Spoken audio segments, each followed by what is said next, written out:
Tenosynovitis basically inflammation of tendons and their respective synovial sheet.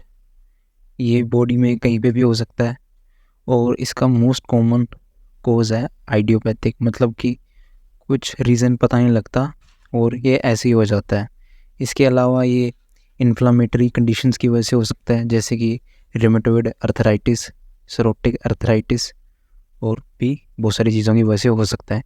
इसके अलावा infections की वजह से हो सकता है जो कि डायरेक्टली इंट्रोड्यूस हो गए हैं हमारे टेंडन्स में और टेंडन शीट में, जैसे कि अगर कोई वुंड वगैरह हुआ तो उसकी वजह से हो सकता है, इंजरी की वजह से हो सकता है और एनिमल बाइट की वजह से भी हो सकता है ये। और जो मोस्ट कॉमन इन्फेक्शन होते हैं वो हैं स्ट्रेप्टोकोकस और स्टेफाइलोकोकस। इसके अलावा ओवर यूज़ इंजरी की वजह से भी हो सकता है, अगर पेशेंट जो है वो बार बार एक ही मूवमेंट कर रहा है उसकी वजह से भी हो सकता है। इसके अलावा साइंस और सिम्टम्स में जो सबसे कॉमन साइंस देखने को मिलते हैं वो देखने को मिलते हैं पेन, रेडनेस, स्वेलिंग, टेंडरनेस और लॉस ऑफ फंक्शन। इसके अलावा हमें अल्सर्स देखने को मिल सकते हैं, फीवर देखने को मिल सकता है इन इन्फेक्शियस कंडीशंस, अडीमा देखने को मिल सकता है, पस देखने को मिल सकती है और अगर long period of the time या ये कंडीशन है तो कॉन्ट्रैक्चर्स भी देखने को मिल सकते हैं। इसके अलावा टेनोसाइनोवाइटिस में कुछ स्टेजेस होती हैं अलग अलग, जिनमें अलग अलग चीज़ें देखने को मिलती हैं। जैसे कि स्टेज 1 है, उसमें हमें अर्ली इन्फ्लामेशन और उसके साइंस देखने को मिलेंगे और अक्यूमुलेशन हो जाएगा ऑफ एक्सुडेटिव फ्लूइड्स का। और सेकंड स्टेज में इन्फ्लामेशन देखने को मिलेगी। इसके अलावा डिस्टेंशन विद प्लूरेंट फ्लूइड भी देखने को मिलेगा।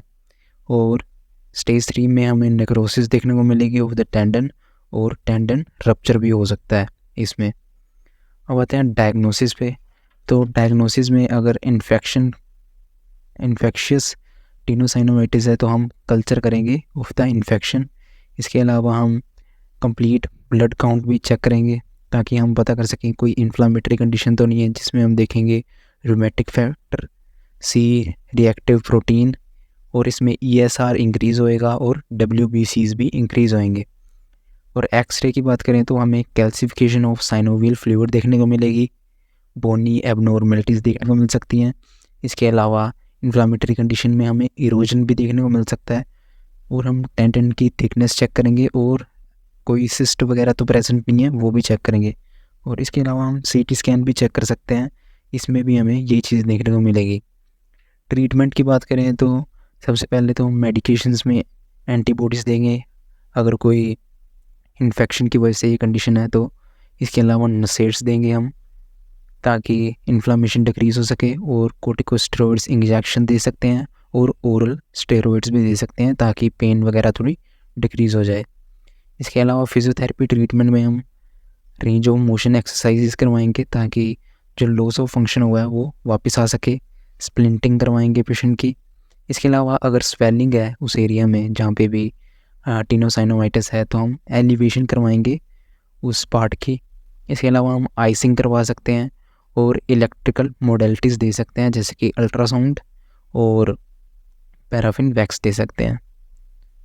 इसके अलावा हम कॉम्प्लिकेशंस की बात करें तो एक जो मेन कॉम्प्लिकेशन है वो है कॉन्ट्रैक्चर।